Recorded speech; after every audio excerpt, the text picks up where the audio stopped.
Great morning mga katindahan! Welcome kayo dito sa RTW ni Madam Claire! So kayo ba dyan mga katindahan? Mabilis ba kayo mag-restock ng mga items na ubos na dyan sa inyong mga tindahan? Mabilis pa kayong run away dyan sa papunta dyan sa ating mga supplier, dyan sa ating mga katabilang ng mga supplier dyan sa bayan? Dahil dito sa ating tindahan, mga katindahan, ako, real quick talaga. Hindi pa nga nauubos yung item. Meron na agad tayong pang-restock. At yan nga yung isi-share ko sa inyo ngayon, mga katindahan. Yung in-inventory natin kahapon ay nandito na agad ngayon.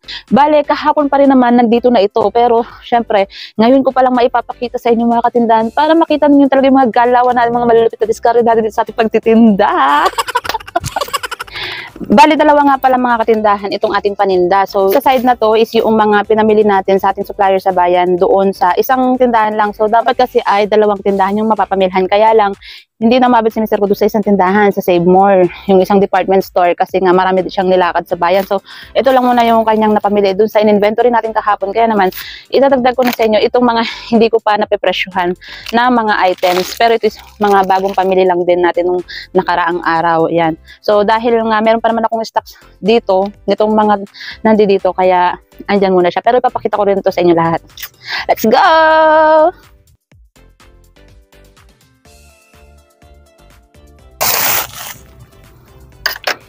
Yan, so unahin natin itong, ay may resibo. Ayan, so ito yung resibo mga katindahan at ang total na pamili natin ay 3,136. Yan, so ano-ano ba itong mga item na ito? Pero doon sa mga nakapanood naman alam niyo naman na kung ano yung mga item na nandito, ano yung inventory natin kahapon. So ilagay natin yung link diyan sa baba para baka maligaw kayo, hindi niyo makita kahapon lang yan. So, ito nga mga katindahan, yung nandito sa ibabaw ng ating paninda is mga kambal glue. Ayan. So, magpakuha ko nito ng 12 pieces mga katindahan, 12 packs. Kasi kambal nga sila. Ito mga katindahan is wala naman doon sa listahan ko, doon sa in-inventory ko kasi hindi ko na ito napansin na paubos na. 5 piraso na lang ito. So, pinahabol ko na lang ito doon sa lista ko kay Mr. Ko. Kaya naman, ayan, meron tayong 1 dozen na kambal glue. So, ito yung next natin mga katindahan. Meron tayo ditong hairspray. Ayan. Ayan. Kung nagpakuha ko dito ng 6 pieces. At ayan, di ba? Ang bilis. 1, 2, 3, 4, 5, 6. Ang bilis. May stock na tayo. As in, 0. Ubos yung ating stock dito sa ating stante dahil may bumili kahapon ng 2. Yan. So, last 2 pieces na yon, 2 yung binili. Yan. So, meron na tayo ngayon. Di ba? 6. O, di ba? Walang mauubusan. Ayan. So, eto naman mga katindahan, Fluosinonide. 5 piraso ito mga katindahan, 6 ito. Pero dahil may bumili sa akin kahapon ng 1 piraso at ni 1 piraso nga dito is wala na ako. So, nabutas ko na ito kahapon ng maliit lang para kita nyo pa rin na bago ko lang siyang gugupitin sa vlog natin. Pero yun nga, may nabenta na ako na 1 nito kaya 5 na lang to. Diba? Paano na lang kung wala tayong stock nito, diba? Kung hindi natin nailista dun sa ating pamimilhin. Eh di nga, sayang diba? Benta na, magiging bato pa. O, dahil mabilis tayo, real quick talaga may stock tayo. Nakabenta tayo. Next mga katindahan is ito, mga nipple yan mga katindahan. At yan yung nilista ko na 6 pieces. 6 pieces na medium, 6 pieces na large. Ayan, kaya naman 12 piraso ito mga katindahan. May stock pa naman tayo dyan, pero hintayin pa ba natin maubusan tayo ng as in 0? Siyempre hindi na, dahil minsan may bumibili niyan 2, 3, ganyan, tapos by size. Kaya hindi tayo pwede mawalan. Tsaka kita nyo naman, 6 lang mga katindahan. Huwag tayo masyado overstock ng item, dahil mabilis nga naman lang tayo makabili dyan. Dyan lang naman, isang kembot lang, nandiyan na tayo kay supplier, di ba? Next, mga katindahan, ayan, may stock na tayo ng ating pulbo. Ayan, Young's powder. 6 na white, 6 na blue. Tapos, ito pa, 3 pink at 3 green. Ayan. So, dahil may stocks pa naman ako dito ng pink at green, kaya tig-3 lang muna. So, dahil tig-1 na lang yung white at saka blue, at saka yun din yung mabenta ko dito, yung white and blue. Kaya, tig-6 yung kinuha natin nun. Diba? So, next mga katindahan, ayan, meron tayo dito disposable na spoon and fork. Ayan, kalahati-kalahati ang isang plastic nito. So, nagpabili ako nito ng tig 1 kilo. 1 kilong kutsara, 1 kilong tinidor. Ayan. Next, mga katindahan is itong Kojic. Ayan, so 2 pack itong ating pinakuha mga katindahan dahil nga mabenta ito dito, 'di ba? Pinakita ko sa inyo doon sa inventory natin na meron pa naman tayong mga parang mga 5 piraso, so halos isang pack pa nito, ganyan. Pero mabenta kasi ito dito. Kagaya ngayon, ilan na lang siya, nabawasan na ng 2, di tatatlo na lang. Ayan, 'di ba? Pangit naman tignan kapag kokonti, mas maganda marami. Next mga katindahan is itong plastic na 8x11, tapos tiny. Yan, tigagalawaang bundle to. Saka itong mini, ayan. Dahil nga naubusan na tayo ng mga panggamit na mga plastics, kaya naman nagpabili na tayo, mga supot, ganyan. Meron pa naman nga tayo dyan na stocks ng ganito, pero kasi may mga bumibili rin talaga dito, like yung pinaglalagyan ng pang-uling, yung iba mga may sari-sari store, dito bumibili, nakikilala na nila itong plastic natin. Mini, labo, yan yung mabenta dito sa atin. Last but not the least mga katindahan is ito, colored paper na isang rim ng black at isang rim ng red. Ayan, so ito lang yung napabili natin dahil walang green Wala na tayong green na stocks dito. Yung dark green, meron ako dito parang medyo light green lang siya. Pero sa supplier kasi natin is ganun din yung natitirang kulay dito, light green din. So kaya ito lang yung nilista ko, black and red. So, ito naman nga yung isa doon sa mga items na pepresyohan din natin at i-display. Ayan. Mabilisan lang ito mga katindahan para makita nyo lang. Itong ating masking tape. Meron tayong masking tape. Ayan. Tapos, ball pen, Panda. Panda. HBW, tapos permanent marker. Ito yung pang gripo mga katindahan, faucet ba ito, ganun. Yan, sa Shopee namin ito nabili mga katindahan. Kung saan namin ito nabili, susulat ko na lang dyan sa description sa baba. Tapos bumbilya, Ecolum. Yan, so pepresyohan din natin ito para ma-display na. Yan. Skin Fighter. Skin Fighter.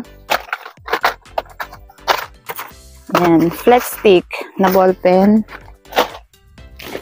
Tapos ito yung mga lapis mga katindahan, yung binili ni Mr. ko. Re-refill na ulit tayo ng mga lapis kasi kami na ulit nabili. Tapos mga katindahan itong mga ribbon, na Shopee rin natin ito nabili yan. So ilalagay ko na lang yung link dyan sa description natin para malaman nyo rin kung saan ko ito biniling supplier yan.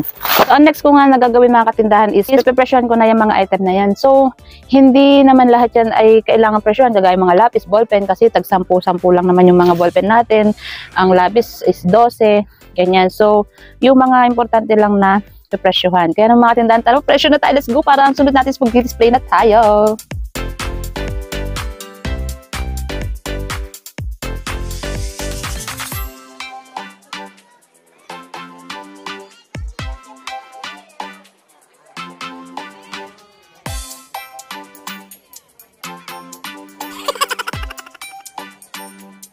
At this time nga mga katindahan, ayan, at nagpatulong na nga ako kay Mr. ko para mas mapabilis itong ating pagpipresyo dahil nga magdi-display pa tayo mga katindahan. Palagi nating tatandaan mga katindahan na sa paghahanap buhay ay napakahalaga ng pagtutulungan. Huwag natin palaging iisipin na kaya natin to, kaya natin mag-isa to, tayo nang bahala, ganyan. Hindi, dahil sa kabila ng ating pagtutulungan, nakaka-create pa tayo ng bonding moment. Tsaka nakakapag-create tayo ng panibagong idea kung halimbawa man na meron tayong kailangang gawin. Halimbawa man na meron tayong merong naiisip yung partner natin na hindi natin naiisip dahil sa dami na ng ating mga pinaggagawa sa buhay.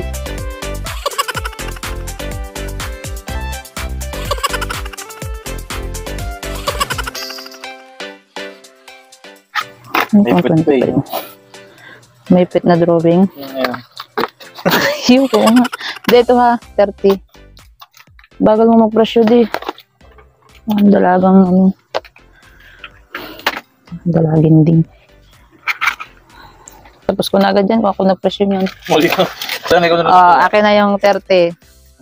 Akin na yung 30. Ano ko na agad? No? Akin na nga. Siyempre, di ko pa. Akin na yung 30. Akin na, ganito kasi. Akin na kasi, akin na. Oo, krabat mo, natanggalin ko nga. Oo.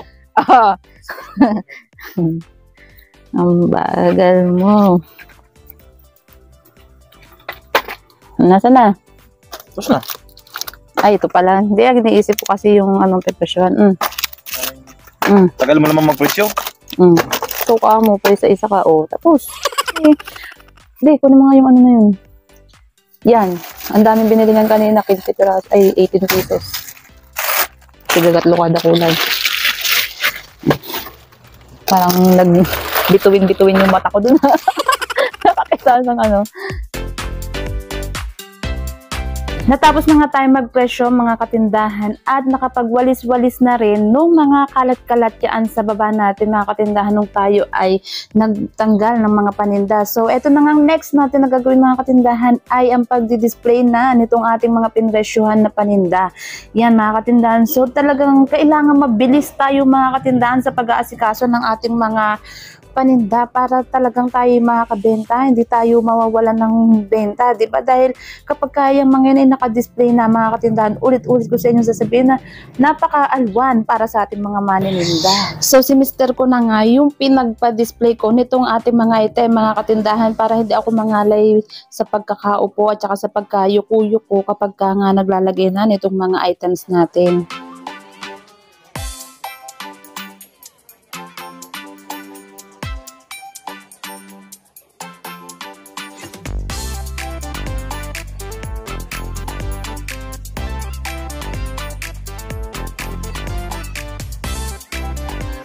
So ayan na nga mga katindahan at naipakita ko na nga sa inyo ito ang ating pag-aansak, pagpo-pricing at pagdi-display ng ating mga paninda. Real quick yan mga katindahan, di ba? So kailangan pagka-bili natin ng mga item sa ating supplier, pag-deliver dito sa ating tindahan at pagkarating ng mga item dito sa ating tindahan, kailangan na natin yung mapresyohan agad at ma-display para nga makita na ni customer at madagdagan ng ating benta, di ba?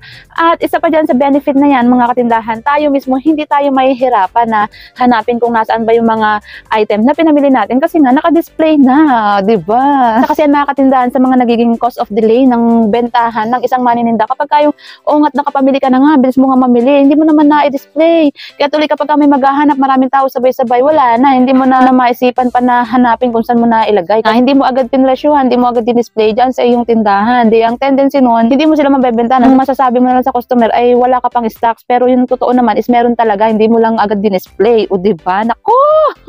Kaya mga katindahan dapat mabilis tayong kumilos dyan sa ating mga tindahan, di ba? Kailangan natin maging mautak, kailangan natin maging madiskarte sa buhay para tuloy-tuloy ang biyaya, ang grasya at ang bentahan, di ba? So ayan nga mga katindahan at sana ay may na-share na naman ako sa inyo nakapakipakinabang dyan sa inyong mga tindahan. Hanggang dito na lang muna ulit mga katindahan itong ating video. Maraming salamat sa inyong palaging panonood and happy selling! What's that? Huwag mong kagatin. Salubong ko. Yun. Salubong ko sa masipag na tao. Umupo ka ito. Para sa'yo talaga yan. Oh, sweet. What's this? Laki ng katawan ko. Crunchy chicken. Yeah. First, wow! Oh. Ba't ikaw una nagkagat? Ito lang to? Ito lang to? Thank you.